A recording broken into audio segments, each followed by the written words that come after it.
पूरा टब्बरी ड्रामेबाज फ्रॉडिया है। लोनी टोन्स के बाद पेशे खिदमत है नूनी टोन्स, जिसमें नालायक शोबाज अपनी शोबाजियों का मुजाहरा करते हुए दिखाई दे रहे हैं। मुलाहजा फरमाएं और लुत्फ उठाएं। ऑस्कर इस फैमिली और इस पार्टी को जाना चाहिए, क्या ड्रामा करते हैं। पहले इस चोरनी को अंकल से नफरत थी, अब अंकल बहुत अच्छे हैं। पूरे 1 महीने की मेहनत की अंकल ने पॉलिश करने में, इसलिए तोबा तोबा तोबा। अपनी बेशर्मी, जुल्म, नाइंसाफी और जजिस की ब्लैकमेलिंग को अल्लाह का करम गड्ढानते हैं ये जालिम। हमें तो सोच कर ही डर लगता है कि ये किस कदर हद से निकल चुके हैं। कुरान में हद से निकलने वालों के लिए सख्त अजाब है। अब दुआ है कि ये अजाब इन सब और इनको बचाने वालों पर जल्द आए, आमीन। बतौर कौम हमसे कोई बहुत बड़ी गलती हुई है जो ये अजाब हम पर मुसल्लत हुआ है। रजीम चेंज ऑपरेशन इख्तितामी मराहिल की तरफ गामजन, बाकी सिर्फ नवाज शरीफ की वापसी, खान की नाअहली और कवानीन तब्दील करके ता क़यामत मुल्क को माफियाज के हवाले करना रह गया है। चोरनी बच गई दुनिया की अदालत से। एक अदालत ऊपर लगनी है, वहाँ कोई वीडियोस या ब्लैकमेलिंग नहीं चलेगी। अच्छा, ये बेखारी सफदर का तो ऐसे पूछ रहा है जैसे वो 24 घंटे इसके साथ ही होता है। ये फ्रॉडन इसको कई साल मुंह नहीं लगाती। इस मुल्क का निजामे अदल ताकतवरों के इशारों पर रक्स करता है। तारीख शाहिद है कि ऐसे मुल्क में एक दिन सड़कों और चौराहों पर अवामी अदालतें लगा करती हैं। ये तबाही और बर्बादी का डंका है जो अजाब से पहले बजाया जाता कि लोग खबरदार हो जाएं और अजाब इलाही के मुंतजिर रहें। अल्लाह ताला हमें इन शरीफों के शर से महफूज फरमाए। तमाम पाकिस्तानी अवाम मरियम सफदर को बाइज्जत बरी करने पर पाकिस्तान के तमाम इदारों के बेहद शुक्रगुजार हैं। इस खुशी के मौके पर हम अपने हर दिल अजीज सदर जो बाइडन से मुतालबा करते हैं कि पाकिस्तान को बाज़ाब्ता तौर 91 रियासत के तौर पर शामिल करके रोज रोज का सियापा मुकाओ। हम बहुत अच्छे गुलाम साबित होंगे। इसी तरह अमेरिका को भी जफ्फी डालकर मुबारकबाद देनी चाहिए। किस तरह इस बेशरम ने मुल्क की इज्जत का सौदा किया है। ये सवाल अपनी जगह बरकरार रहेंगे कि फ्लैट कैसे खरीदे गए, पैसे कैसे ट्रांसफर हुए, रसीदें किधर हैं। लोगों को पागल समझा हुआ है क्या। नानी की ड्रामेबाजी चेक करो, काकी बनती है। जबकि मेरे ख्याल में शुबाज से 2-4 घंटे ही छोटी होगी। ये तारीख गवाह रहेगी कि मनी ट्रेल और रसीदें तो अदालत को जमा न करवाई जा सकी, बल्कि जाली कतरी खत, जाली ट्रस्ट डीड और जाली कैलबरी फॉन्ट इजाद कर लिए गए। इसके बावजूद मुजरिम बरी। मुजरिमा मरियम सफदर के ड्रामों का मुकाबला करना किसी के भी बस की बात नहीं। ये औरत नवाज शरीफ बगोड़े को कई हार्ट अटैक करवा चुकी है। नानी के मुताबिक 3 हार्ट अटैक्स नवाज शरीफ को हो चुके और वो जिंदा है। तीसरी हार्ट अटैक का ना मियाँ साहब को पता चला ना इस औरत को। नवाज शरीफ इंसान है या कोई जिन जिसको इतना कुछ हो गया लेकिन अब तक मरा नहीं। मुनाफिकों की मलका, झूठी राजकुमारी। हिटलर ने कोई मुशीर गोइबल्स नाम का रखा था, जिसका नजरिया ये था कि झूठ इतना बार बार बोलो कि एक वक्त सच ही लगने लगेगा। तो नून वाले लगता है गोइबल्स को भी पीछे छोड़ गए। वो मुबहम कहता, लेकिन ये तो सीना ठोक कर धड़ल्ले से झूठ कहते हैं। ये इतनी बेशरम है कि कोई अंदाजा भी नहीं कर सकता। अब इसका कौम की बेटी वाला जानसा भी नहीं काम आएगा। खानदानी कारोबार वजीर आजम हाउस में हो रहा है। दुनिया के किस मुल्क में ऐसा होता है कि अपने जाती कारोबार के लिए मुल्कों से ताल्लुकात कायम किए जाएं। ऑस्ट्रेलिया इंडिया को इतनी इज्जत देता है। हुकूमतें अवाम के मफादात की बात करती हैं और ये बेशरम खानदान पाकिस्तान नहीं अपना कारोबार चला रहा है। सवाल ये है कि पाकिस्तान के इसी निजाम ने जिन लोगों को चोर डाकू बनाकर पाकिस्तान से इश्तिहारी मफरूर मुजरिम करार दिया था, आज वही निजाम इस अवाम को इन मफरूर मुजरिमों को बाइज्जत प्रोटोकॉल के साथ वापस बुलाकर वजारतों से नवाजते जा रहे हैं। इसमें कसूरवार कौन है। मरियम नवाज का एवन फील्ड केस GIT के तहकीकात का नतीजा था। इस ज्वाइंट इन्वेस्टिगेशन टीम में ISI, मिलिट्री इंटेलिजेंस ब्यूरो और FIA के लोग शामिल थे। आज अदालत को मरियम की बरियत के साथ गलत तफ्तीश करने और झूठा केस बनाने के जुर्म में इन लोगों को भी गिरफ्तार करके सजाएं देना चाहिए थी, लेकिन ऐसा नहीं होगा क्योंकि पूरी दाल ही काली है। 1992 में कोरियन कंपनी को मोटरवे का ठेका महंगे दामों देकर नवाज शरीफ ने लंदन में फ्लैट्स खरीदे, जो 2016 के पानामा केस में मरियम नवाज की मलकियत निकले। 1996 में FIA की तहकीकात में भी ये साबित हुआ। इतने वाज़ेह सबूतों और तहकीकात के बावजूद 3 दहाइयों से ये बार बार डीले करके पाकिस्तान पर मुसल्लत हो जाते हैं। आज अवाम के टैक्स से खरीदी गई मिठाई से नानी और शोबाज जश्न मना रहे हैं। इंशाल्लाह हमेशा की तरह इस बार भी इनको ये मिठाई हजम नहीं होगी। तवील काबीना पर मुश्तमिल 28 में से 23 मामलीन खसूसी भी लाइल्म है कि इन्हें जनाब वजीर आजम की खसूसी मामलत किन शोबाजात में करनी है। जब वजीर आजम को खुद नहीं पता कि वो क्यों वजीर आजम है, किसका वजीर आजम है, तो काबीना बेचारी तो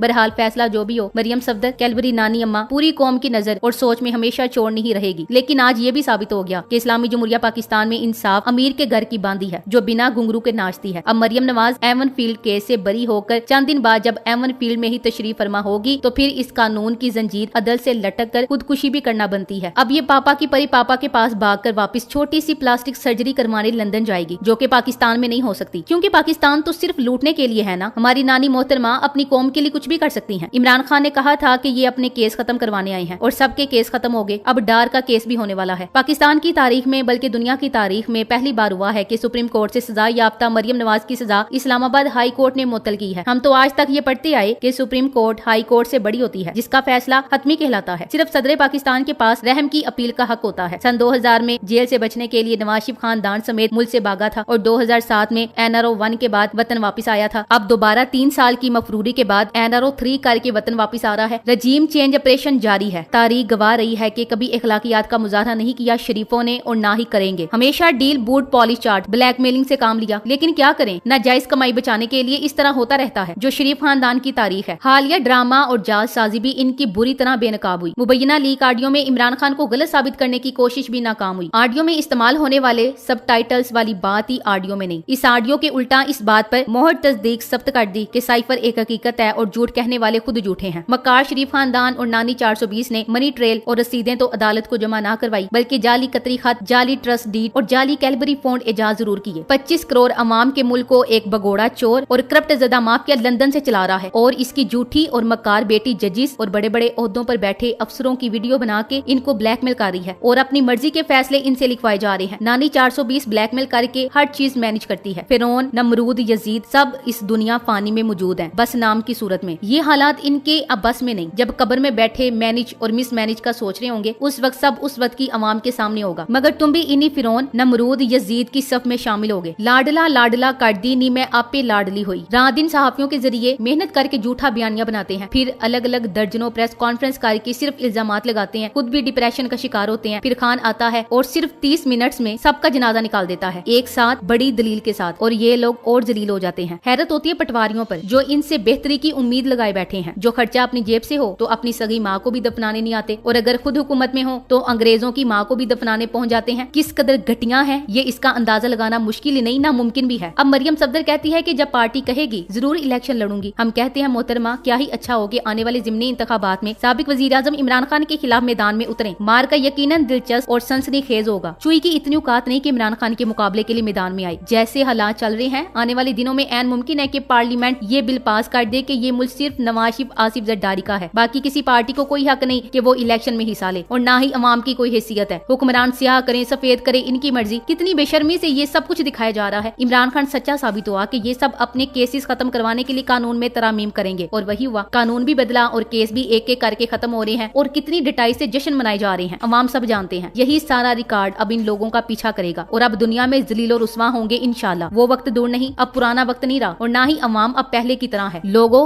ये दुनिया बहुत आगे निकल चुकी है। सुकून तो आप लोगों को हुकूमत 2013 तक 17 तक भी नहीं था, और अब तो बिल्कुल भी नहीं होगा इंशाल्लाह। Thanks for watching. Allah Hafiz.